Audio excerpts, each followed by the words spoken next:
No, it's not. Yes, it is. I need you to then tell me where it states that it is as you say it is. It does not... Oh, let me ask you this. So you would say that outside the church there's no salvation is not a dogma. Would you say that? Yes, I'm telling you that is not a dogma. Okay, I can quote to you Pope Gregory XVI, who specifically refers to it as a dogma solemnly taught by the church. I could just as easily quote to you a lot of things from the 4th century and 7th century. No, you couldn't, actually. You're going to disagree with. No, you couldn't. You couldn't quote a pope teaching a point of faith or morals to the universal church, something I'm going to disagree with. Okay, well... And see, that's what you're saying is a denial of the papacy. And you're proving that you don't really have any faith in the papal office. See, we're the ones that have the faith in the papal office. You don't. Where is the Pope? The chair of Peter is vacant, just like it is when a pope dies. But you don't even believe in what the popes throughout history have infallibly taught, so what do you care? What do you mean I don't believe? I just quoted you Pope Eugene IV at the Council of Florence defining outside the church there's no salvation. You reject that. That's not a dogma. Yes, it is a dogma. No, it's not a dogma. Listen. And where do you get that that's a dogma? What do you mean, wait, listen? And look it up. Anybody would tell you that. Anybody knows that. Vatican II did not claim to be a dogmatic council. So where do you go? Well, you're switching issues. If you want me to get into that, I could. I'm telling you that it never claimed to be a dogmatic council. It doesn't have to. The First Council of Nicaea never said, this is a dogmatic council, but it taught a dogmatic truth. We all know it doesn't have to explicitly say, this is a dogmatic council to be a dogmatic council. It has to teach a point of faith or morals in a binding fashion on the universal church. Vatican II purported to do that.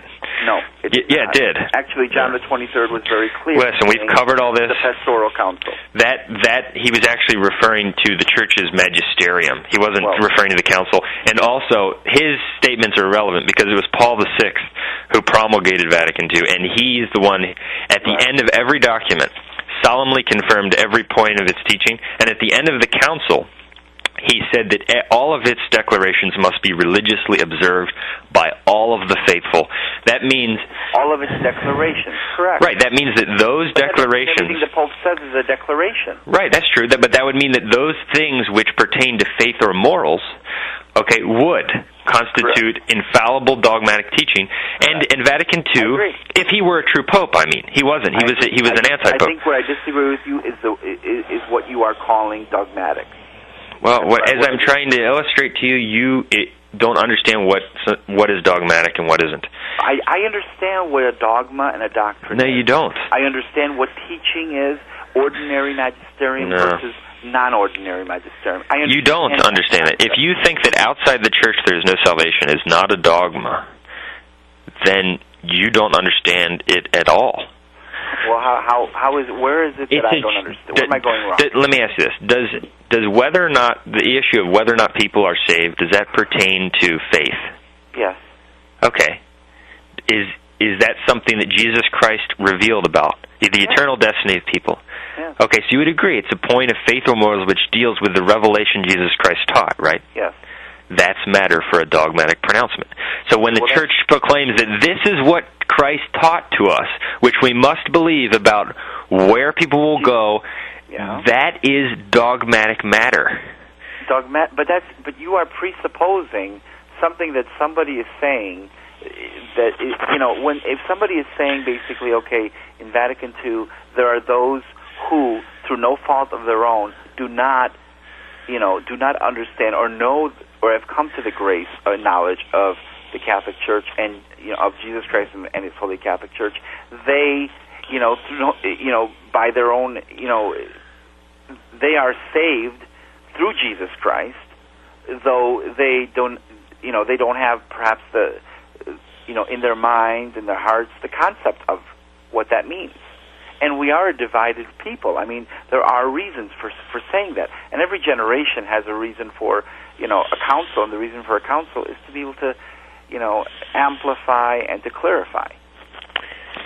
What you just said is... It's so hard for you to understand logically that, if you have never heard of something, how can you become criminal of it? Because what you don't understand is that the church teaches. Well, listen, you just gave your piece. You never knew. You're going to have to let me answer that. Okay, the church has infallibly taught that all who die as non-Catholics are lost, It's our job not to question that. It's our job to accept that. I'm glad that's on. And there are reasons. Well, you're going to let me answer. I'm really glad. Are you going to let me answer? It's totally false. Well, you reject Catholic teaching. That's how simple it is. You reject it, but you have to know it, sir. You got to know it to reject it. No, there are many distinctions involved. I could explain it to you. Yes, really. How is that? How can I know something if I have never heard of it? Let me ask you this. Do you believe that unbaptized infants who die go to heaven? Yes. Just like the man next to Jesus who simply asked him, told him, acknowledged his sorrow. That's not a valid argument. Here's why. It's a very valid argument. No, it isn't. Can you let me answer? Will you let me answer? So? Will you let me answer? Sure. Okay, he was saved under the old dispensation. Okay, the Church teaches that the law of baptism became obligatory after the resurrection. Okay, so that's like saying, well, Moses was saved without baptism, or Daniel was saved. It's not a valid argument.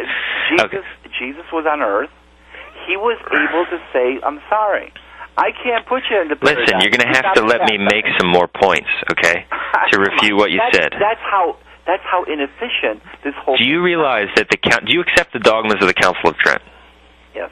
Do you realize the Council of Trent anathematized anybody? That means it condemns, excommunicates... By the usage No, let me finish. It condemns anybody who says that infants who die without baptism go to heaven. That infants who go to heaven... It condemns anyone who says that infants who die without baptism go to heaven. I agree with that. You just said that infants who die without baptism... But you're missing the point, teach. Oh, boy. You just said... every word. You can't just say... Did you not say... If somebody doesn't know something, how can you condemn them?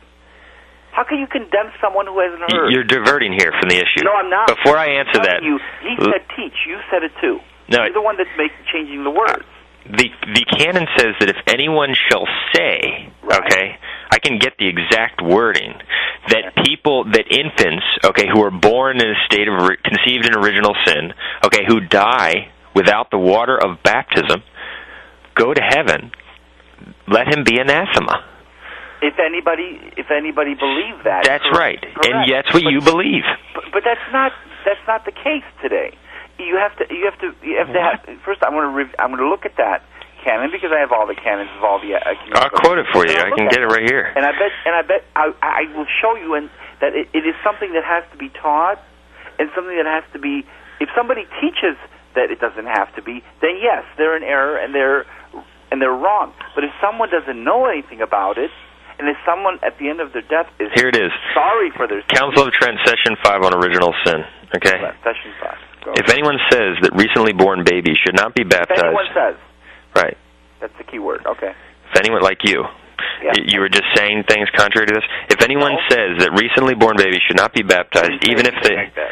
I guess you're not even going to let me read it. Go ahead. If anyone says that recently born babies should not be baptized, even if they have been born to baptized parents, or says that they are indeed baptized for the remission of sins, but incur no trace of the original sin of Adam, needing to be cleansed by the laver of rebirth for them to obtain eternal life, let him be anathema.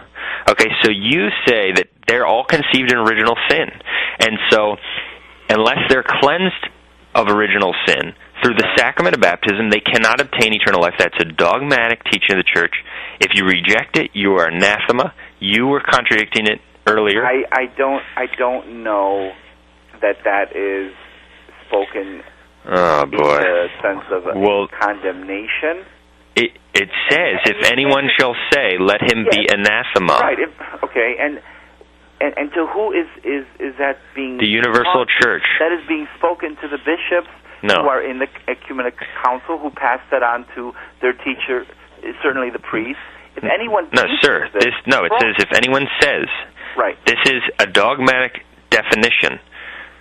Where does it say dogmatic definition? It doesn't need to. I see, because you said so. Okay. No, as I just pointed out earlier... Something is dogmatic, it's got to be. If it's not... It doesn't have to. All right, what do you consider to be a dogmatic definition? Can you name one thing that you consider to be a dogmatic definition? Name it. Immaculate Conception. It doesn't use the word dogmatic. That's fine. That's what the Church... Okay, so you admit that it doesn't have to use the word dogmatic to be dogmatic. But the Church has defined